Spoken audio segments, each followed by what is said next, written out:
Hey Nikki, this is Rob. I've got your latest work here. I've really enjoyed watching you evolve your project forward as it goes through, and I'm going to try to share with you some notes and some feedback that I want to give you. And I see you have two schemes here, which is really interesting. A couple things that I want to talk about on this one, and I guess some of that might apply to both of them.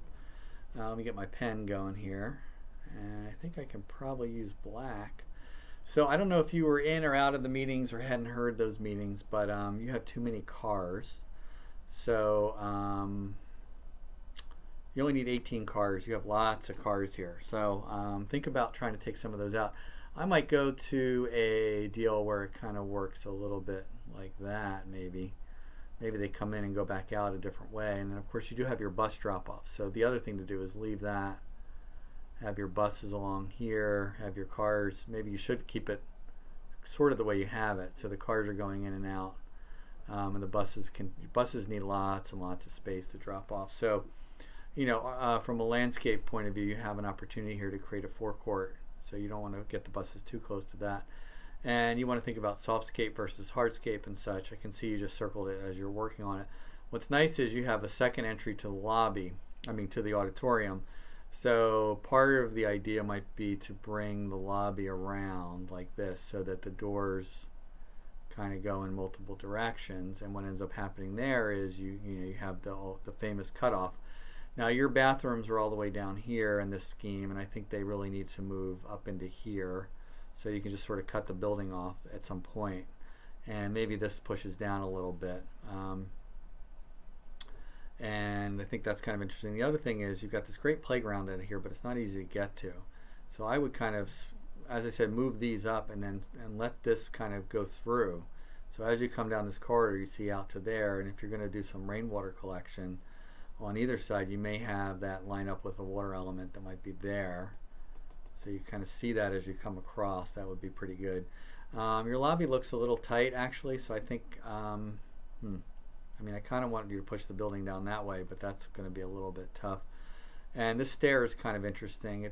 I would have it poke out a little further and have it return somehow back. I'll take a look at that. You've got 4 classrooms here. It seems to be that you're missing your science classroom. I'm not sure. I could be wrong. And you do have your buffer here, so that actually is another chance for you to have really nice kind of vegetative biohabitat. Doesn't have to be just hedges and trees, right? But that's quite an architectural element that you can use to you can sort of carve into, create places for kids that are at a smaller scale. So you get these little subspaces, you see. Now it's a little early yet, so when you use your trees pretty, in a way that can kind of help you define space using that. So this whole edge is kind of protected. You may actually have to build a wall for security reasons embedded in here somewhere. And you've also got the situation where you've got this problem or opportunity. In many schools, you would end up seeing a wall or a fence here that you might have to consider. And you do have a nice space over here for your rainwater collection, which is the one reason why you would want to keep your bathrooms back here. On the second floor, this is where I noticed you were missing science, and I thought, well, gee, maybe I don't think this green roof is doing so much for you. I wonder if this could be a science room, and this could be a greenhouse or a green roof where they could do experiments and such. I think the open to below is nice. And I was mentioning before, if you do this right, you can actually design the building where you don't need that fire stair. If you really wanted to save money, you could turn this into a semi-indoor outdoor fire stair. You'd have to change your elevator configuration, but there is a way to just do a fire stair down here and a open monumental, semi-open monumental stair here with doors and glass. There's a building here on campus called the Deck Center where they were able to eliminate a fire stair and save a lot of money. And then the balcony itself, I like to think of the balcony as either doing a lot more or a lot less. I don't know if a thin balcony does anything for you. I mean, part of what I was thinking is you have these kind of things that come out like bay windows that come out with little balconies in between, or maybe the balconies come out. I think the balconies are too thin right now. And here you have a potential for more of a really nice balcony that has the view to the bridge from the experiential. So if you went with the scheme, you could explore a much more articulated south wall there. I think that would be great. And I believe that this is a double height space, so you should be able to get views down into this in section. which could also be pretty nice. Maybe, you know, maybe there's a balcony here where I can come in and look down. Probably not.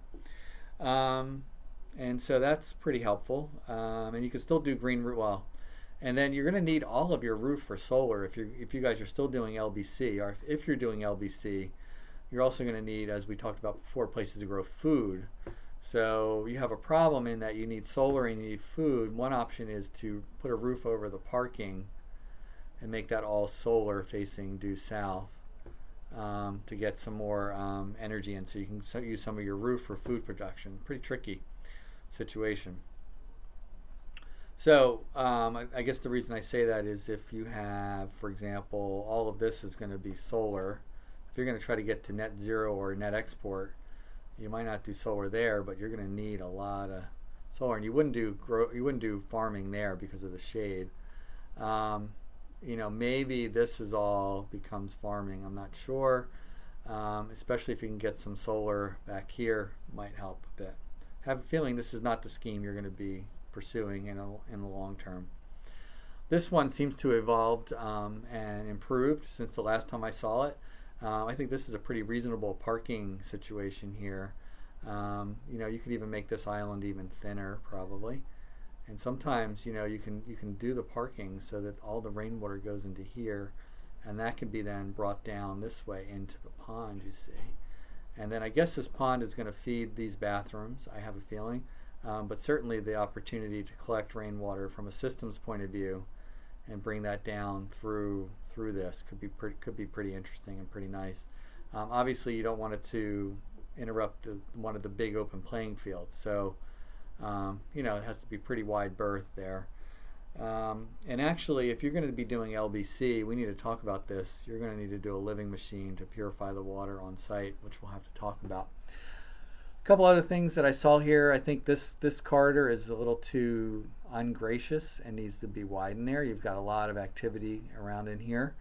And this could be a little thinner, obviously, because this is getting you back to that. I don't like the fact that this sort of just ends at a parking spot, but it is what it is at this point. So that's something to think about there. I know that you're still working on the stair elevator combo.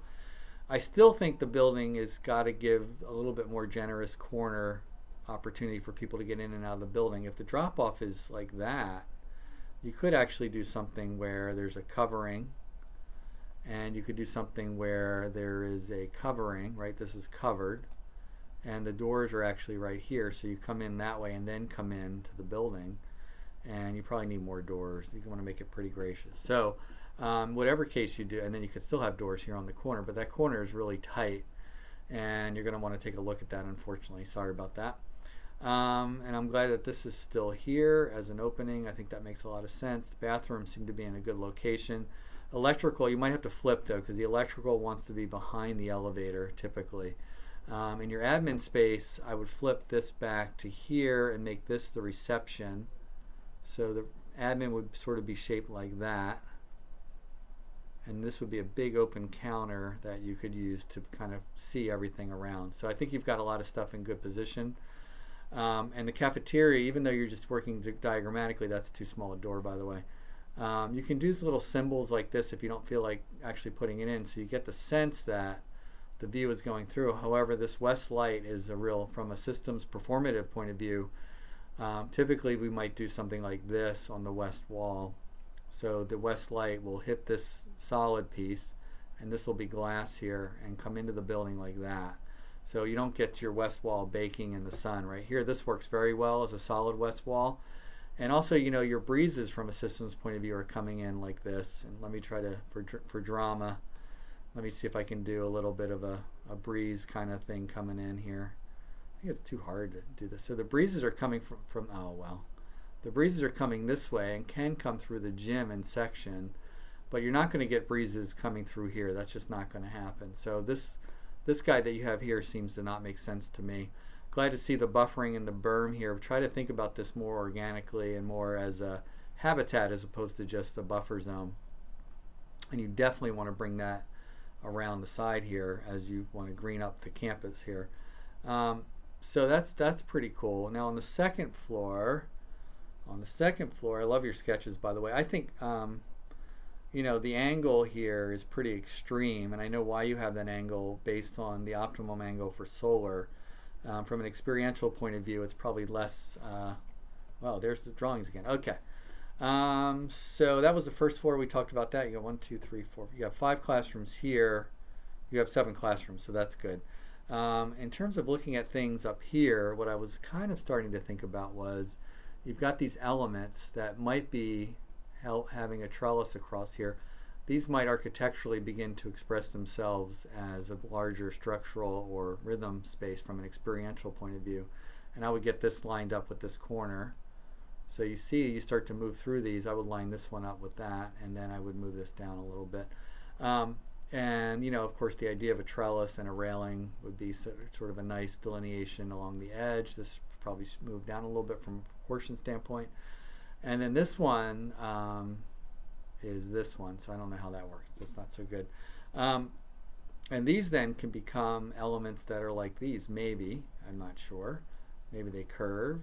Maybe something happens here where this is a little wider.